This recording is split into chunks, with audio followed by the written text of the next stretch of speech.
Hello, everybody. Good morning and welcome to another. Oh, I've got the wrong background in. Hold on 2 seconds. There we are. Mistake. Hello, good morning and welcome to another MyMusic with Coath. In a minute, I'm going to be speaking to Neil. Thanks for joining me, Neil, today. We're going to be talking about his music with the Lusitanian Ghosts. But first, here's this advert.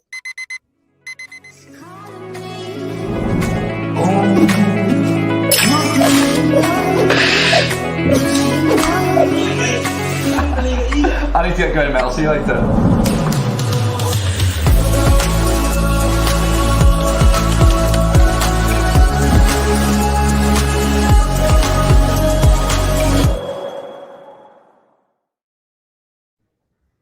Thanks for joining me, Neil. Neil, you were telling me just before we went on about the meaning behind the name or what Lusitanian was. So that's quite interesting. Why did you pick it? Yeah, so the Lusitanian Ghosts as an artist collective, as I call it, the name sort of came about by the junction of the reference to the Lusitanians, which was the Celtic tribe that was here in Portugal before the Romans, with the sort of nickname of my old friend and Swedish guitarist Mickey Ghost. So Mickey Ghost, he used to play guitar, like the last sort of solo record that I did back in 2006. So the last Neil Layton record was recorded in Sweden, and I sort of called my Swedish backing band the Ghosts. And so it made sense after relocating to Portugal to sort of, because Mickey was still a part of it. So, we called it the Lusitanian Ghosts just to sort of mark the difference there between the sort of rock and roll that we played before with the sort of chordophone usage that is sort of central to the theme now. Okay. And I mean, when did music first start for you then? Oh, wow. Yeah. Music started even before I spoke a word of English. When I was a kid growing up here in Lisbon, I was listening to my mother's record collection, Elvis Presley, old 45s, EPs from the 60s. And so I think music has always been there for me, and I first started playing in bands and stuff in high school in Toronto in Canada. And so, yeah, I was in bands. I recall some of the names, like Innocent Sin was one. I played bass in a band called Passion Flower. And I'm still friends, and we still make music with those guys as well. Yeah. What sort of age was that? I would have been around, I guess, 18, 19, Right. And then in the mid 90s, I was in a band in Canada called the Conscience Pilot, which did pretty well on a sort of local and regional level in 1996 with a record called Living in a Movie Scene, which was sort of like the #1 independent record in Toronto on the Sam the Record Man charts and stuff. And yeah, so music has always been there. I'm writing it down because I'm going to go and look it up. Sure. Later, it's one of the wonderful things about doing this program is that people drop off these titles to you, and you go, you're like, go back. Yeah, absolutely. I mean, are you like that with music yourself as you go along? Absolutely. Like if I'm reading an interview or listening to a podcast or whatever, and if an artist that I like references something else, I'm a bit of a librarian. I like to go back and discover. I remember in the 80s, there was an interview with Izzy Stradlin from Guns N' Roses, and he talked about a Finnish band called Hanoi Rocks. So I had to go back and discover Hanoi Rocks, which of course I absolutely loved. And that was, if it wasn't for Izzy, I wouldn't have heard about him, or I wouldn't have found out about him at that time. Yeah. And so I think it's really interesting to sort of connect the dots and trace the sort of rock and roll family tree, if you will. Yeah. Are you actually? That's interesting because I am. Are you as interested sometimes in the genealogy as you are in the sort of music itself? Absolutely. I mean, and that's it. Sort of goes back to what we were talking about with choosing a name like Lusitanian Ghosts. that's about the history, it's sort of Mm. like the name itself connects to the history and to the lyrical themes of the band, but yeah, I think it's really interesting to me to find out, like, who was in what band at what time and who played on what record. And I love reading like artist biographies. The latest one that I read was All the Rage by Ian McLagan from Small Faces and so on, and it's yeah, and or last year during the pandemic, I dug into Wayne Kramer's from the MC5, his book, and also Sylvain, rest in peace, New York Dolls. So like I'm really into that. I'm really into the sort of the history of rock and roll and the people that made it and whatever projects they were in at the time. It's all I ever read, my friend. Is Yeah, it's great. either biographies or autobiographies of musicians. The 'Cause I- Sylvain one is incredible. There's no bones in ice cream. Just what a great book, and what a great life. Like what a story, like yeah, from Egypt to France to the States, and just like so multicultural and so musical and just central to the Dolls and to that New York scene. It's just an amazing read. yeah. I mean, last Christmas, my wife bought me the John Entwistle book about called The Ox. Yeah. And it's a fascinating read. Just how, I mean, obviously that band, The Who, he in some ways was the quiet character in the band, but in other ways, he was the lord of his own manor. He was, he was he in his own way, he was very much larger than life. Yeah, and I think bass, maybe because I also played bass early on. I think bass is a central instrument to me. I think I always sort of focus on the bass player in a lot of bands. Ronnie Lane or Duff McKagan or Sammy Yaffa. I mean, the bass is really important in a band. So I remember when we were making the first Lusitanian Ghosts album, I was telling them to mix it higher, and they're like, but the bass is not a lead instrument. I'm like, but it is. It sort of has to be heard. Yeah. I love hearing the bass, not just sort of feeling some low rumble. Oh yeah. Who says the bass isn't a lead instrument? Well, I don't know. Some engineers. Yeah. Well, you just tell them to go and listen to some Rush, right? Yeah, that's right. Yeah. Or well, actually, loads of bands. I mean, you got people like Chris Squire from Yes. Right? Sure. That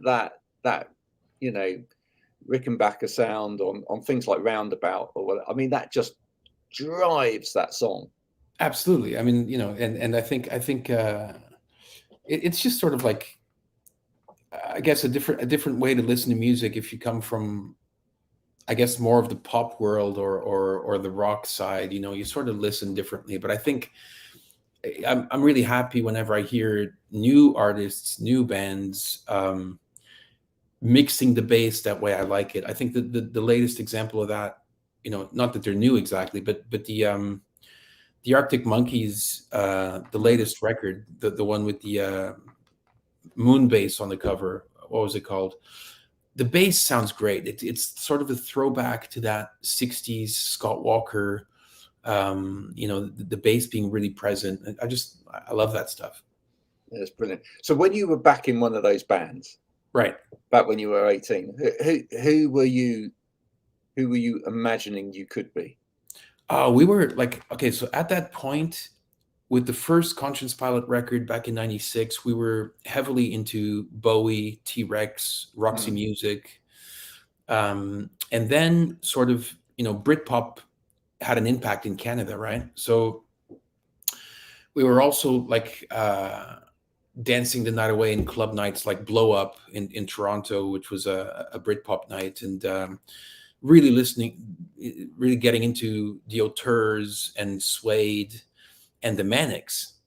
Yeah. And then when the Manics came to Toronto in '96, the Conscience Pilot opened for their shows they had 2 Canadian shows in '96 on the Everything Must Go tour, which was the Horseshoe in Toronto, and a venue in Montreal that I don't remember the name of. But so yeah, playing with the Manics was a really great experience. Great guys. So we were also into that 90s Britpop scene. Yeah. Did you get any good stories out of the Manics? That's an interesting. Well, I mean, you didn't have to dig far at that time because they were mourning the loss of Richie Manic, and no one quite knew yet whether he was really gone or just sort of disappeared or whatever. But yeah, I mean, it was. I think the Manics are and I love their new album, by the way. I think it's an incredible return to form, if they ever lost form. I'm not sure. But yeah, I mean, and then later on, we after the Conscious Pilot broke up, when I started releasing solo records, I started spending more time also in the UK, and crossing paths with really good guys like Ginger from the Wild Hearts, and well, my friend Rich Jones from Canada also moved to London around the same time, and Rich Raggany. So there was like 3 Canadians in London hanging out, I guess between 2004, 2008, and that was sort of playing with Tyla from Dogs d'Amour and that sort of thing. And yeah, what was the question? Yeah, I was saying who were you sort of inspired to be? Oh yeah. So there was it was sort of a weird mix between sort of 70s glam rock, like Bowie, New York Dolls, T-Rex, and then a little bit of the 80s Dogs d'Amour, Hanoi Rocks, glam punk, I guess you'd call it, and then the 90s Britpop. So we just sort of like put all of that together in a pot. And I always really still to this day have Elvis Presley as a really big reference. I mean, I love the 70s period when he had that massive band behind him, the TCB band in the orchestra, and just like I think it was Nick Cave that once also gave an interview saying that the stuff that Elvis was doing in the 70s, crossing gospel with country, with rock and roll, I think nobody really went that far out down that path. And I think there was some pretty amazing music that he made during that phase that a lot of people sort of glance over, because there's also a lot of crap music. You have to separate the good from the bad. But I think, yeah, I guess it goes back to what I was saying about that librarian sort of approach of sort of taking it all in and hopefully making something that people like and that's somewhat unique and its own thing as well. But Elvis is an interesting vehicle. Let's put it that way. In the and is there a lesson to be learned there in Elvis's career that sort of translates over to a lot of musicians, really, which is that there's a point where you're actually a vehicle for everybody else's voice, and then suddenly you are allowed to be your own voice. And that's when it gets better? I think there's there's something to that, but you know what? I think I was at South by Southwest before the pandemic, I guess in 2018 or 2019 maybe, and I saw the premiere of that new Elvis documentary, The Searcher. Yeah. And ultimately the lessons learned there is like, be careful who is managing your career on one, end of the spectrum, because there was some terrible decisions made by the Colonel in terms of how Elvis was handled. And then also, I guess, I think it's by far, it's better to sort of like surround yourself with other artists and musicians who are sort of your equals, rather than just sort of like isolating yourself in a bubble where you have a bunch of yes men around you, and that sort of leads you down a path of sort of which I feel like I sort of have that hermit personality as well, and I can pretty easily become a recluse and just, not talk to anybody. But it's much better to make music in a group. Mm. And you can see from the footage, Elvis on stage in the 70s, he genuinely had fun playing with that band, So if he had been allowed to take, for example, take up that offer from Led Zeppelin to play together, much like Jimmy Page did with the Crows later, or like, Yep. none of that happened because the Colonel had him sort of like, secluded off to one side, just hiding out in Graceland and not really mixing with other artists. And I think it's really important to mix with other artists and to make music together. So like one of the things we want to do with the song, the title track of Exotic Quixotic, is to invite artists from all different European countries to sing that song in as many different languages as we can to get that positive message out to more people about, being a positive human being and being an artist and believing in your dreams and basically doing no harm, trying to sort of like,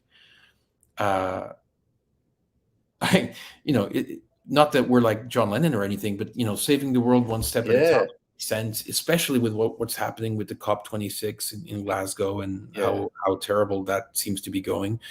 I think if we all just take it one day at a time and try to do no harm or minimize the harm that we inevitably are prone to inflicting on the planet, I think all of that stuff, you need to sort of create artist communities to get the word out to more people.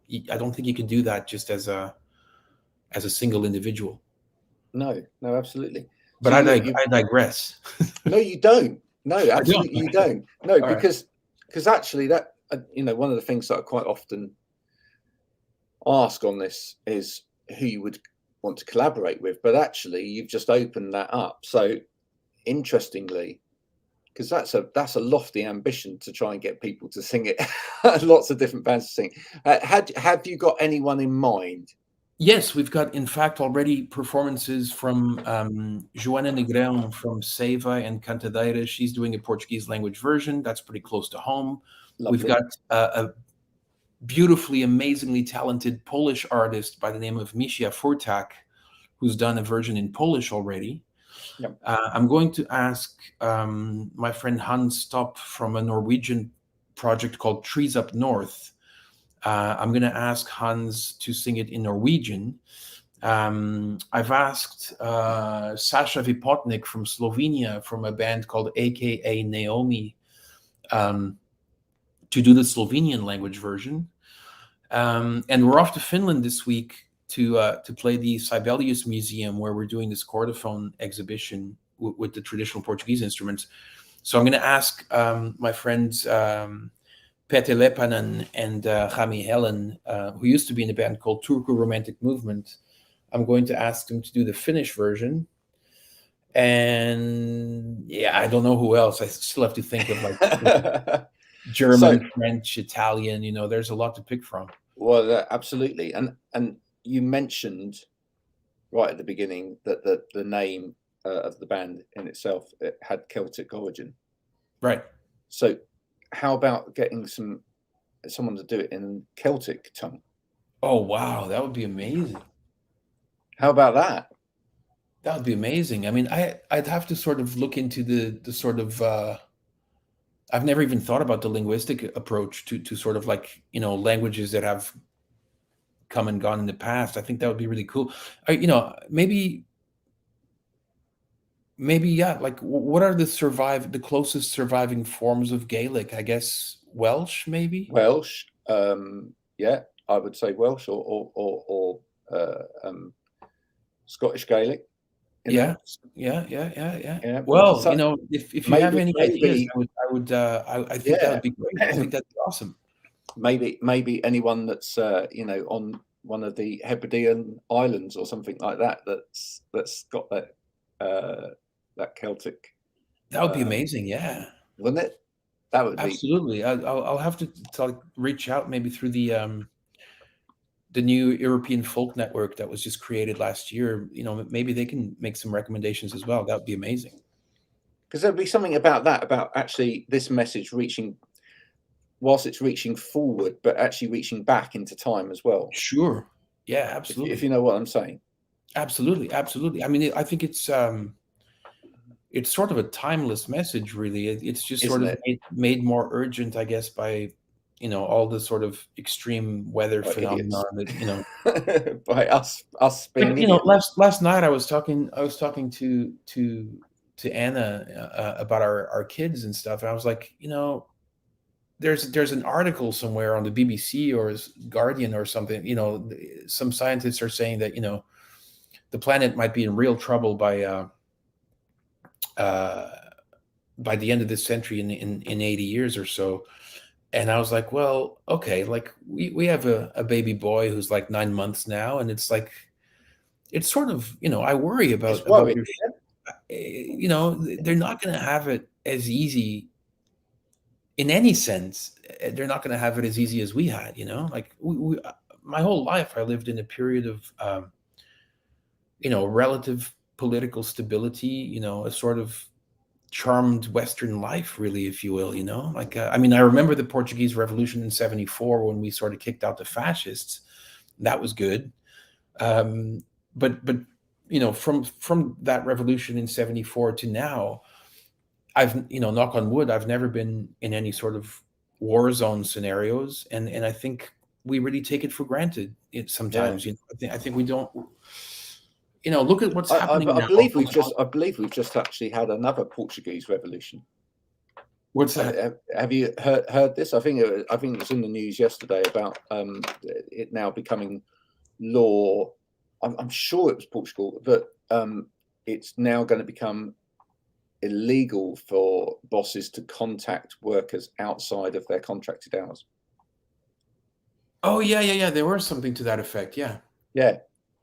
Now that I know this isn't about music, but I mean, what kind of world are we living in where we have to make it legal, put a law in place to say, look, you actually have to give people their time outside of work?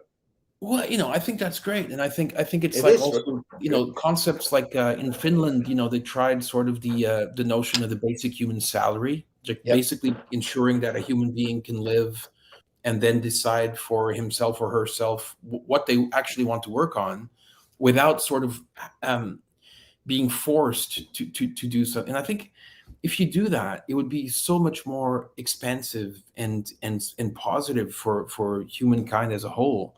And we would all be actually, I believe, a lot more productive.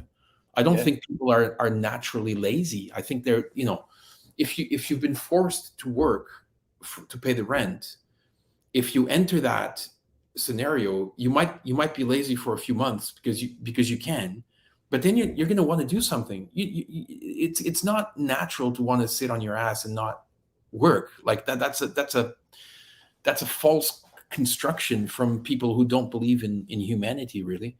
And I think it's anything that we can do to sort of improve these things, but not just for people in Europe, but I think we should be concerned about the world as a whole. And I'm very concerned about, of course, what went on in Afghanistan and what's happening on the border of Poland and Belarus, and there's a lot of really tragic suffering out there that I think we sort of also need to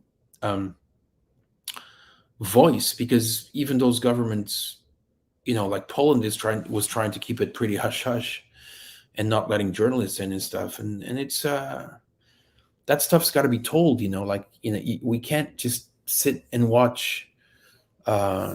I guess in the words of Solomon Burke, none of us are free if one of us is in chains. So we can't just sit by idle, watching this stuff unfold and think it doesn't have to do with us, because next day it will be us, and it's that's history repeating all over again from the lessons that we should have learned from the 20th century. Well, while there are people like you on the earth, sir, it's going to come out in song as well, isn't it? It will. It's just a matter of, like, I guess, trying to get the song heard by more people. And so I thank you for your assistance and your help in this mission. Well, we're all in it together, really. I mean, this is the wonderful thing about, this is the blessing and the curse, and we talk about it a lot on this show. It's the blessing and the curse of modern day music listening, is that everything's accessible and nothing's accessible at the same time, which Right. is we've got instant access to everything. Yeah. But that means there's more noise. Sure. Yeah, there's pros through. and cons. Absolutely. I think I would still favor what we have now with the wide access, and kids being able to discover Dylan or Velvet Underground without Just like actually, that. I love the experience of going to the shop and buying vinyl and stuff, and I still enjoy doing that. But I think it's just great that kids can have it at their fingertips and listen to whatever they want on Spotify, the free version, even, like. Yeah. So I think we have to take the good with the bad, and yeah, you're right. We need to sort of cut through the noise sometimes, but it's I would still favor this model over what we had before. Yeah. Well, yeah. I think sometimes we look at it with rose-tinted glasses. Yeah. There's those of us that remember having to save up for weeks to get the latest record and then queue for it. But there was a lot of gatekeeping back then, and I think I mean, there still is, but it's of a different nature. And I think at the end of the day, independent music and independent artists win in the present context. And I think. I think I very often use the expression like, we're living in the future. We're talking to each other, much the same way that, back in 2001 Space Odyssey, when the guy goes to the moon and he's in that space station between the Earth and the moon, and he rings his family and there's a video call. And I was like, wow, that's never going to happen. And, here it is, so it's pretty cool. I know. Look, the way that technology has moved on is absolutely incredible. Even earlier this week, I did a little post on, I know, again, this has nothing to do with music, but do you remember, like, when people had data banks? Data banks? Maybe not. Okay. So, like, between everyone writing things down on index cards in an office, etc., and everything being on your smartphone or being on the computer, we had these little things called data banks, and you carried your contacts in them, and you did your diary on them and whatever. But the thing is that there's been so many of these little interim technologies as we progress through that have come and gone for a while. Fax machines, there's another one. Right? Yeah. Do you remember, so, but these data banks, would that have been what, like late 80s or? 90s. 90s. Okay. Yeah. And you carried that in your pocket at the same time as your phone, and then suddenly everything's on your phone. Right. Yeah. It's we move on technology wise so fast these days, and I think that's the thing. That's the scary thing as well. We just don't know what technology is around the corner. So exactly. What the access points are going to be to all of this. I like the fact that in one way, when it comes to recorded music now, I like the fact that in a way, I think you have to almost think of things like Spotify and these things as when we were younger and you used to buy cassettes and you used to tape. Sure. You used to tape your friend's record collection. Exactly. Shouldn't say that, but But the thing is, it didn't actually do anybody any harm in the end. On the contrary, when the concept of mixtapes, like when Napster hit in 99, 2000, I was definitely, as an artist, on the side of fans file sharing new music, because we found that it actually drove sales at the time. So we were never in favor of an industry that prosecutes people or sues fans. That I thought that was really dumb, and I think that to this day, if you're enthusiastic about something that you discover, it's natural to want to share that. it's natural to sort of want to say, hey, check out this band, and so I thought that was a healthy part of sort of making mixtapes and cassettes. I always thought that was a positive thing. Yeah. And I just think musicians have had to get wise to it.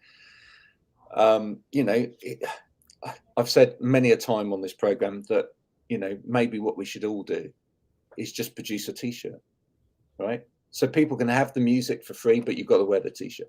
Right. Yeah. You got to wear it. Yeah. Because the thing is, that's the thing. Once someone becomes a fan of something, they will probably invest.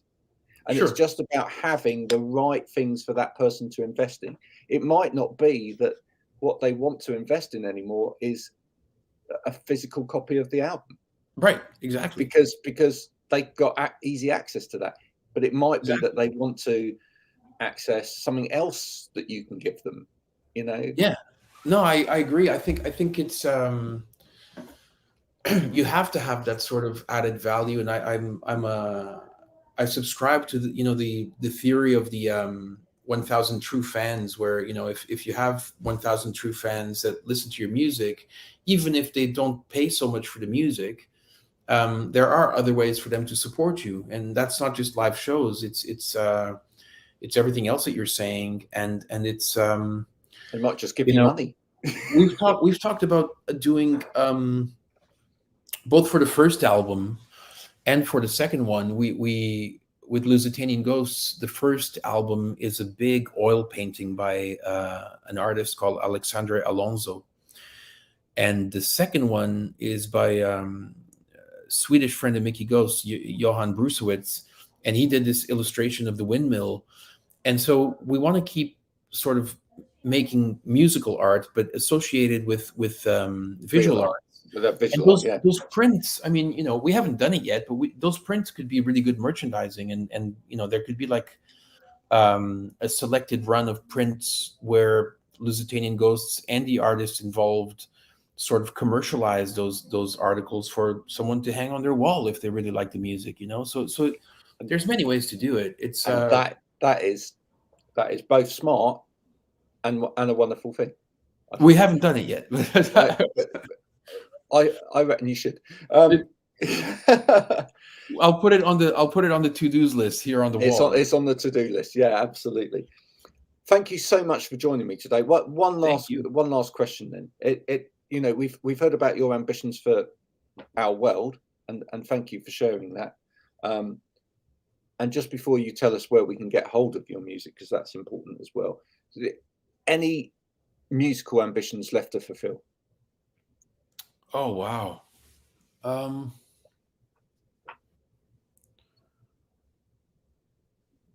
I've been really, really fortunate. And, I turned 50 this year, and I was thinking about... Snap. Well done. I was thinking everything that I've... playing and meeting sort of childhood legends, like meeting Joe Almeida from the Dogs d'Amour, or playing with Tyla, and then also playing with really, really talented people like Nicky Anderson from the Helicopters, or my friends like Kai Anto, Rich Jones, Rich Ragany. I don't really have a lot of like musical ambitions. I think I just want to keep making music, and the sort, the process of making music and being in the recording studio is something that I very much value. I think it's sort of like, to me, it's a transcendental experience, and it's a privilege to be in a good studio recording on tape. And so I just want to keep doing that for however many years life allows. I'd love to sort of say, oh, I want to make like one album a year for the next 5 or 10 years or whatever. I don't know that I'll do that, but I just want to keep making music, and hopefully, it's good enough that some folks appreciate it, and that it does it. I don't want it to add to the clutter. I hope it's, I want to try and make it good. Yeah, no, absolutely. Well, okay, I'm going to add one for you then. So, if we can get a Gaelic singing artist to do a version of the latest song. Absolutely. That would be great. Let's do that. And if you have any tips, if you think of anyone, or if you know anyone, please send that over my way, and let's make it happen. Yeah, because that would be marvelous. So where can people get your music? It's everywhere. Basically, the Exotic Exotic album comes out November 19th on all of the digital platforms. It's on Bandcamp as well. You can order the vinyl, which unfortunately is delayed, but you can order the vinyl and CD versions of the first album on our website, lusitanianghosts.com. Brilliant. Yeah, and that's another thing that we hope and pray for, is more record plants opening at some point. Yes, exactly. Yeah. It's no, it was unfortunate because we had to send back the first test pressing was really not up to snuff. So, we recorded this at Clouds Hill and mastered in Hamburg at Soundgarden with Florian Siller, and we know the master sounds great, and the test pressing it wasn't good enough. So we sent it back, which I knew it was going to be a major delay. But we don't want to press the record unless it's like absolutely, in terms of the sound, it has to be perfect according to that's what it's there for. That's what it's there for. That's why you master, So yeah, exactly. Yeah, exactly. So Neil, it's been an absolute pleasure. Thank you, Graham, and let's keep in touch, and let me know your suggestions for the Gaelic guests. Yeah, we will do. Okay, right. Bye for now. Thanks for talking. Take care. Cheers. Bye.